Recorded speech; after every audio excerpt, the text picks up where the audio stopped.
He assured me it wasn't personal. I could have his blessing, but I shouldn't get my hopes up. Despite my good intentions and the fact that I was an ambitious college graduate heading east to an Ivy League business school in the fall, there was just no way I could expect to provide his daughter a happy and comfortable life. Not in these times. Not with socialists in the White House, millions pounding the pavement for work, and our military mired in conflict and worn out. At best, we should prepare for a lifetime of mediocrity and scraping by. But it's not my fault, he assured me. It's the end of America. Of course, it's stories like these that have many hard-working folks like us thinking about cashing out their 401ks, stockpiling guns, and even starting working farms. If it's crossed your mind, I don't blame you one bit, and you're certainly not alone. But before you give in to all the media hype and mass hysteria, there's a couple of very surprising things you need to know, and one very timely wealth-generating opportunity you need to hear about before it's too late. Over the next few minutes, I'll show you why this overlooked investment could realistically double or even triple your money over the coming years, despite the dire outlook for our country and our future. I'll also tell you about the maverick who led me to it, and explain why I'm going to put a sizable amount of my own money into this promising venture as soon as possible. But before I get to that, I need to point out that the story you just heard isn't mine. It's my best recollection of what someone told me this summer in the American heartland. I was asked not to record this conversation. And once I tell you whose story it is and how it ends, you'll see why I respectfully agreed. But for now, all that matters is that you get the gist of it, and I'm sure you do. After all, you've probably heard a variation of this story from your family or friends. You may even have one like it yourself. I certainly do. Mine goes like this. When I was 18, my buddy Eric came home on leave from the U.S. Military Academy. He was determined but shaken. The Soviets, he told me, have 9 tanks for every one of ours. Morale is low, equipment shoddy and outdated. Recruits aren't joining. Enlisted men aren't re-upping. The Red Army, meanwhile, was hardening its silos against the effects of nuclear weapons, meaning they could successfully launch their missiles after taking a direct nuclear hit. And failing that, they have mobile missile launchers that are essentially invisible to us, but can deploy nuclear warheads from truck beds and rail cars all over Eastern Europe. That was some grisly intel, but it was no loss of innocence. It was more like the last straw. You see, by the time I was 18, every living soul on the planet knew that America was in the crapper. It had been 10 years since a bunch of goofballs called OPEC turned the spigots off, and our neighbors' banged-up cars snaked around the streets' corners. When I was 14, angry mobs of students stormed our embassy in Tehran, kidnapping 52 Americans and burning our flag on national TV. Inflation and unemployment hit double digits before I turned 15. And when I climbed behind the wheel of my parents' Grand Prix, mortgage rates hit 18%. The so-called misery index peaked above 20% for the first time in history. On my 17th birthday, the Dow Jones Industrial Average closed at 851, almost exactly where it closed that same day 10 years earlier. Factories slammed shut. U.S. Marines slinked out of Saigon. A president resigned. New York City flirted with bankruptcy. And the Soviets paraded their tanks in Red Square. Japan, once the butt of jokes in Detroit factories and bars, flexed its muscles, and everyone began to realize it would be the world's next ultimate and perhaps only economic superpower. Those were tough times. I fled my parents' house to study economics in the fall of 1982, surprised that the other shoe hadn't already dropped. And you know what? That's not even the worst of it. And I don't mean crawling beneath our desks to prepare for the big one. I don't mean 3 Mile Island, the New York City blackout, Bader Meinhof, the rise of class warfare and urban street crime, or the general feeling of despair that washed over everything and everybody. That was bad enough, but this was worse. I mean, standing in front of a candy machine with your mother trying to explain that when you're her age, a Snickers bar will cost $20. A can of Coke will cost $50. A gallon of gas, $100. Dinner and a movie will set you back a week's wages if you can afford such an extravagance. If you even have a job at all. Looking back, I call this period the Great Acceleration, and that's exactly what it felt like coming of age in the 1970s. Things were bad, and they weren't going to get better, ever. They were going to get worse and keep on getting worse, only at a faster and faster rate every day. If I had to guess, I'd say that's what it feels like at the end of America. Of course, I'm not telling you anything you don't already know, but when I try to explain this to my colleague, Austin Edwards, he looks at me like I've lost my mind. Then again, I don't call him the kid for nothing. He didn't live through the Great Acceleration like we did in the 1970s, or endure the prepare for a lifetime of mediocrity and scraping by speech from his girlfriend's father. This is his first trip to the rodeo, so it won't surprise you to hear that the kid has been a bit rattled by all this new end of America talk. And you can probably understand why I'm glad he was with me to hear the gloomy story we opened with today. At least you'll understand when you hear whose story it was and how it ends. For now, suffice it to say that neither of us rushed home that day to cash out our 401ks, stockpile guns, or start a working farm. Quite the contrary. We decided then and there to double down on our savings and invest in the future of America, which is why I'm sending you this unusual personal plea today. You see, we have identified an opportunity that I expect to make both of us a great deal of money. In fact, I'm so confident that I'm going to personally invest my own money the instant my compliance officer gives me the green light. And lest you dismiss me as some senile old wahoo, you should know that my young colleague, the kid, is investing his own money too. Truth be told, the whole thing was his idea. We'd love for you to join us, and we're even going to make it possible for you to get invested ahead of us so that you can maximize your profits. I'll explain how you can join us in this unique and potentially very profitable endeavor in just a moment.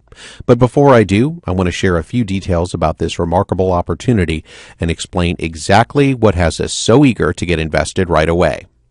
The first thing you need to know is that the all-American company I'm going to tell you about today has quietly fueled some of the most fortune-generating innovations the world has ever seen. In fact, without the contributions of this U.S. pioneer, Thomas Edison might never have invented the light bulb, and he certainly wouldn't have been able to mass produce it. Thousands of rail cars would have ground to a standstill at the turn of the century due to the lack of a safe and reliable means to manage an ever-increasing amount of traffic. Radios and TVs might never have made it into millions of homes across America, not to mention the world. Ultra-high-powered telescopes, including the Hubble and Subaru, would never have glimpsed distant galaxies, and NASA astronauts may well have never made it to the moon. And that's just the tip of the iceberg. High-speed internet would be a luxury reserved for university libraries and top-secret government agencies. Wonder drugs would have gone undiscovered, and you would have no idea what a flat-screen TV even looks like. Amazingly, this one master innovator had a hand in all these and nearly every other technological innovation you can name. And I defy you to go a day without using something that relies on its technology. Yet despite its incredible 160-year track record, much like the great nation that spawned it, this company has been counted out time and time again by Wall Street analysts, loudmouthed experts, and the investing public in general. And you know what? That's music to my ears, and it's fantastic news for hardworking, profit-minded investors like us. Because just like all the clowns who send around urgent end of America warnings anytime the chips are down, these wiseacres have been proven dead wrong every single time. Meanwhile, investors who have recognized this company's uncanny ability to reinvent itself have gone on to make spectacular fortunes again and again. And you can mark my words when I tell you this time is no different. This is why I think we may be face to face with a once-in-a-generation opportunity. You see, if the Wall Street gearheads have this story straight, you could expect this company to grow just 2% per year for decades. You'll see why that's downright crazy in just a moment. But of course, they've got it wrong yet again, and it's not entirely their fault. Remember, most professional investors make a living trading in and out of stocks every day. Their focus is on how much they can make their clients, and more importantly, themselves, in the next day or week or hour. And they're just not clever enough to realize that for the past decade, this company's bread and butter has been supplying behind-the-scenes components critical to the manufacture of LCD and other flat-screen TVs. But now that everyone and their mother has upgraded to flat screens, it's only natural that they assume that the company's sales are about to drop off a cliff, making this story unsexy and irrelevant. So they're on to the next hot story. But they're wrong on three major fronts. Dead wrong. For starters, here are a few very important details these short-sighted analysts are overlooking at their own peril. Number one, LCD growth is slowing, not stopping. In fact, industry watchdog IHS Supply estimates LCD TV shipments will increase to nearly 1 billion by 2014 from 650 million last year. That's north of 11% growth per year, more than 5 times what Wall Street is currently giving this company credit for. Number 2, this company has tremendous pricing power. You see, because its components are so vastly superior to its competitors and so crucial, this company can charge top dollar for its products, even as flat screens get cheaper, which is why its margins are so consistently high. Number 3, it's making more, yet spending less. Not only are flat screen TVs getting more affordable, they're getting thinner, lighter, and sleeker, meaning the components this company produces are getting thinner, lighter, and much cheaper to produce. In other words, this company can now make more by spending less.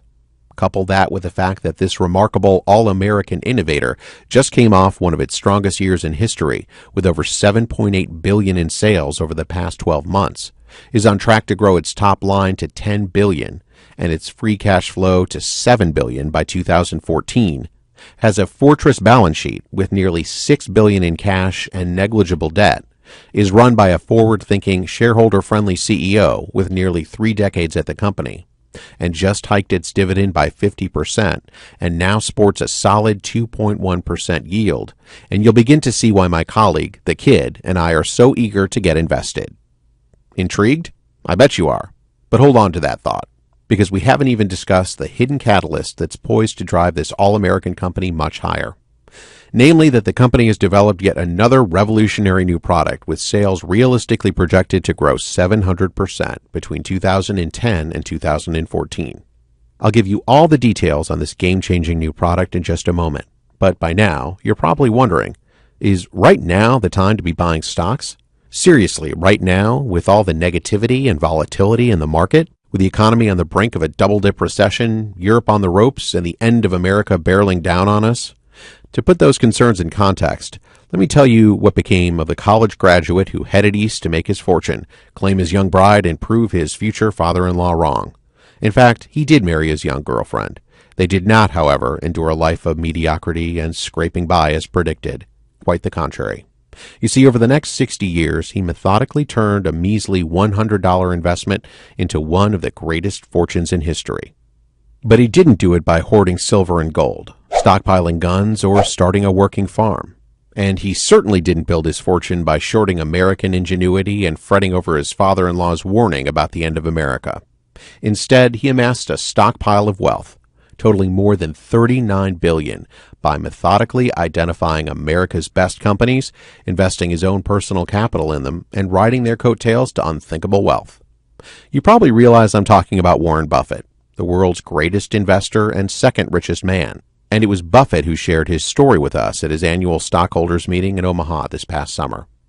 You also probably realize that it was no coincidence that Buffett launched his miraculous career precisely at a time when everyone around him was crying the blues and burying their heads in the sand. When everyone was convinced that America was going to hell in a handbasket. Sound familiar? You bet it does. It was the same story when I left home for college in 1982. And more important, it's the exact same story right now. And just as a young Warren Buffett knew back in 1952 that warnings of the end of America create once-in-a-generation opportunities for serious investors, I know in my heart that we've just been handed such an opportunity ourselves. And that's why I'm so eager to get fully invested, beginning with the overlooked technology powerhouse we're discussing today. So let me tell you more about it, the unusual gentleman who led me to it, and why I'm so convinced the time to act is right now. We've already discussed this company's breakthrough technology, cutting-edge products, fortress balance sheet, forward-looking management, and uncanny ability to reinvent itself. But as I also mentioned right now, the market has the story all wrong, and investors are incredibly skittish. Which is why today you can buy this innovative cash-generating company at about half of its 52-week highs, and amazingly at just over 6 times earnings. Now, that might be a bargain for a low-growth cigar-butt business whose best days and meaningful growth are behind it, but for a technology leader whose products have fueled everything from the light bulb to the internet to flat-screen TVs, it's an absolute steal. especially considering this company's latest breakthrough invention is a crucial input in the manufacture of what is shaping up to be the growth story of the coming decade, if not the century. You probably know what it is. And if you're like me, you and everyone you know has already dropped hundreds, if not thousands of dollars on one of these must-have gadgets. You may even think you know the best way to profit from this explosive trend. But I urge you to bear with me.